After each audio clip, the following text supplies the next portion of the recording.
Welcome back to the channel guys. मेरा नाम है जय और स्टार्ट करते हैं आज की वीडियो के लिए। नए कार ओनर्स के लिए, आप गाड़ी खरीद रहे हो, आपको कौन कौन सी एसेसरीज लगवानी लेनी चाहिए, किन का ध्यान रखना चाहिए, कौन सी जरूरी नहीं है, उसकी भी वीडियो आएगी आगे। पर कौन सी सबसे ज्यादा इंपॉर्टेंट है न्यू कार ओनर्स के लिए, भले ही आपकी मारुति हो, होंडा हो या आपकी टाटा हो, कोई सा भी गाड़ी में ये कॉमन एसेसरीज हैं जो आज के टाइम में लग्जरी नहीं है, नेसेसिटीज है।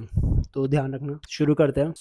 ध्यान रहे, फालतू के लग्जरी जो डीलर बताएगा उन सब पे चमक धमक पे मत जाना। ये बेकार के बड़े टच स्क्रीन बस भरोसे वाला काम होना चाहिए, वो खराब ना हो। आज का आपको बताऊंगा मैं प्रैक्टिकल जो सेफ्टी बेस्ड एसेसरीज हैं जो आपके कार ओनरशिप एक्सपीरियंस को बहुत बहुत ज्यादा इंप्रूव कर सकता है, क्योंकि इंडिया में सेम यूज नहीं करते हैं लोग ये सब, पता नहीं क्यों। मतलब इतना महंगा भी नहीं है पर बहुत जरूरी है। तो सबसे पहला ऑब्वियसली इंडिया में जो सबसे कम यूज होता है, बहुत बहुत कम, डैश कैम। पहली बात लग्जरी नहीं है। कई लोग, मेरे घर वालों को भी, काफी लोगों को लगता है कि ये लग्जरी टाइप्स है कि फालतू की गाड़ी में, नई गाड़ी में आने लगा है, पर ये नेसेसिटी है।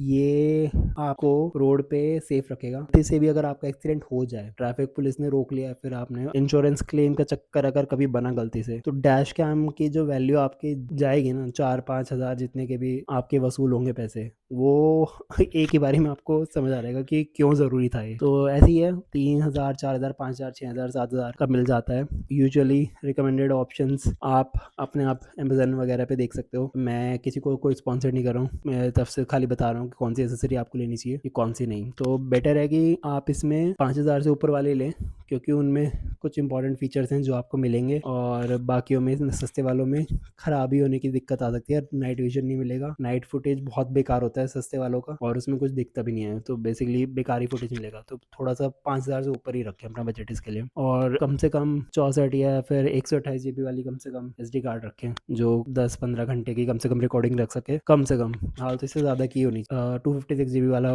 रख सकते हो, कोई दिक्कत नहीं है, इतना महंगा नहीं आता, 1500 का कुछ आएगा। तो डैश कैम पे खर्चा करना आपके फ्यूचर को सेव करना है, बेसिकली तो कर ही लेना है यार। दूसरे पे आते हैं हेडलाइट का अपग्रेड करना। लेकिन इंडिया में सबसे बड़ी प्रॉब्लम क्या है, हेलोजन बल्ब्स की। इंडिया में नाइट विजिबिलिटी एक्चुअली में बहुत ख़राब है, तो क्योंकि स्ट्रीट लाइट खुलती नहीं है, और हाईवे पे बहुत जगह पे नहीं मिलेगी आपको लाइट्स। यूजुअली क्या करते हैं, अगर आपकी कार में सिंगल बल्ब है, हाई और लो बीम, तो एलईडी लगवाने से सामने वाले की आंख के लिए प्रॉब्लम बन जाती है। ऑब्वियसली जब मुंह पे लाइट लगती है एलईडी, तो कुछ नहीं दिखता। तो आपके लिए बेटर ऑप्शन है कि आप हेलोजन बल्ब्स लगा सकते हैं अच्छी क्वालिटी के, जो विजिबिलिटी भी इंप्रूव करेगी, और उसमें ग्लेयर नहीं होगा। शीशे पे जो आप ग्लेयर पड़ता है उसमें ग्लेयर नहीं होगा। एलईडी की जरूरी नहीं है, अच्छी क्वालिटी के हेलोजन बल्ब्स ही आते हैं। फिर तीसरे बात करते हैं गियर लॉक की।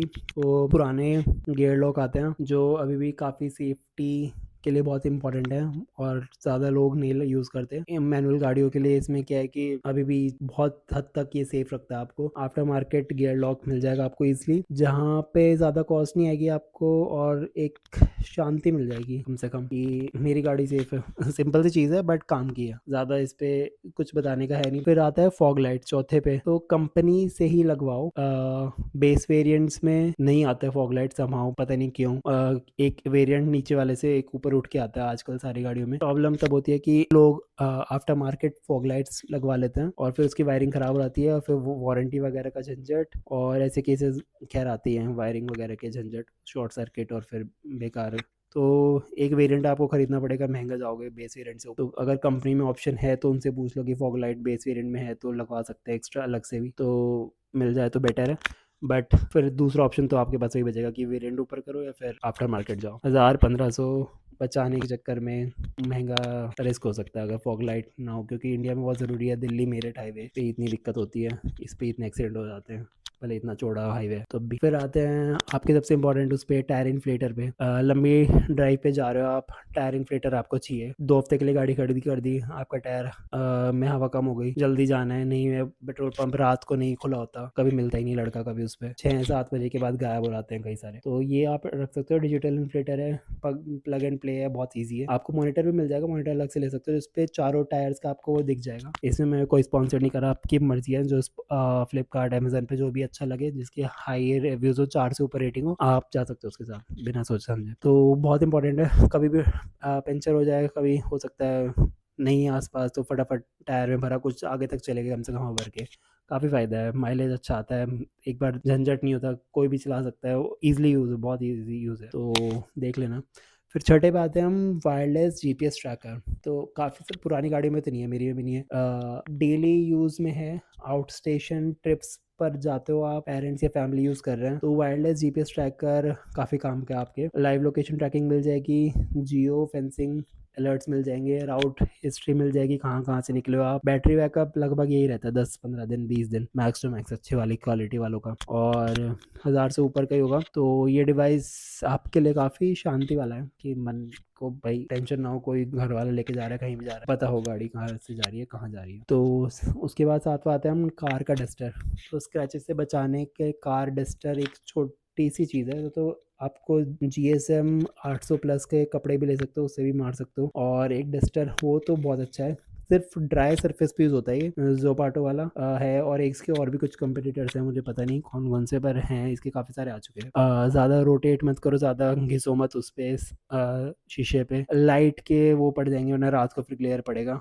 तो वैक्स ट्रीटेड होता है इसमें, कुछ वो होता है फाइबर में वैक्स ही लगाता है, उसकी बोतल भी आती है अलग से रिफिल करने के लिए। तो ये ड्राई सरफेस के लिए होता है, गीले पे मत मारना। और ये वापस नहीं मार, एक बार बहुत खराब हो जाए तो वापस नहीं मारा जाता है, फिर उसके वापस आप रिफिल करोगे, फिर से उसकी नई कैन से उसका ऑयलिंग करोगे धीरे धीरे, उसके उस पे फाइबर्स पे लगाओगे। तो दूसरा ऑप्शन ये है कि आप माइक्रोफाइबर क्लॉथ ले लो अच्छे से, GSM का 800 का भी काफ़ी है, 500 700 1000 के दो तीन तीन चार कपड़े आ लेंगे, और वो अच्छी क्वालिटी का था, वो कम से कम आपके पे स्क्रैच नहीं मारेगा। तो क्या होता है, नॉर्मल कपड़े अगर कॉटन वगैरह से मारोगे आपका स्क्रैच पड़ेगा, और ओवर टाइम आपके शीशे पे ग्लेयर आनी शुरू हो जाएगी। LED वाले तो खासकर, LED तो मुंह पे लगती है सीधे, तो LED तो खत्म कर देगी आपका सीन, अगर बहुत टाइम तक आप बेकार के कपड़ों से अपना शीशा साफ कर रहे हो। तो जी बहुत सस्ता आता है GSM 800 प्लस 1600 3200, उतने ही महंगे होते रहते हैं जितने उसका माइक्रोफाइबर है, जितने छोटे फाइबर्स हैं उसमें कपड़े। तो ये इसका ध्यान रखना। और फिर बात करते हैं जो मुझे काफ़ी इंपॉर्टेंट लगता है, नई गाड़ियों में आता है, पुरानी में नहीं है,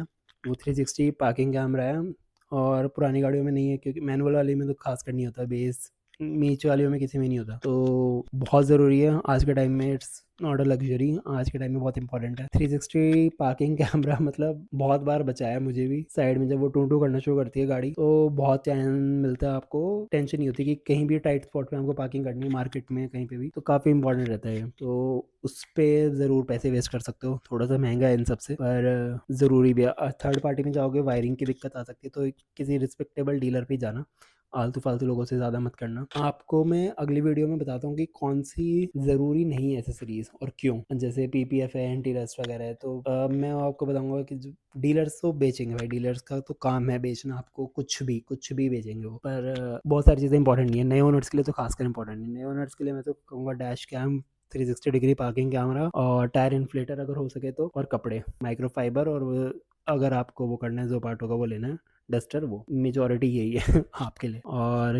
तो अभी के लिए ये वीडियो यहीं पे ख़त्म करते हैं, अगली वीडियो में फिर से डिस्कस करते हैं कौन सी ज़रूरी नहीं है। अगर आपको एक्चुअल में जानना चाहते हो कि कौन सी क्वालिटी के बेटर है, मैं उसका भी रिव्यू कर सकता हूँ अमेजन फ्लिपकार्ट वगैरह पे, या फिर जो लोगों ने आसपास यूज़ किया। बट मैं अभी कोई स्पॉन्सर नहीं है, तो अभी के लिए ये सिर्फ मेरी ओपिनियन है। कोई प्रोडक्ट्स मैं अभी वो नहीं करूँगा, आपको बता अलग से नहीं बताऊँगा कि कौन सा लेना चाहिए। तो लाइक एंड सब्सक्राइब गाइज। अगर आपको और अपडेट जानने हैं गाड़ी के बारे में, NCR के बारे में जेन्युइन ओपिनियन जाननी है, बिना किसी फ्लफ के, बिना किसी आलतू फालतू की सेल्स पिच के, मैं आपको कुछ नहीं बेचने वाला, तो चिल करो यार, सी यू।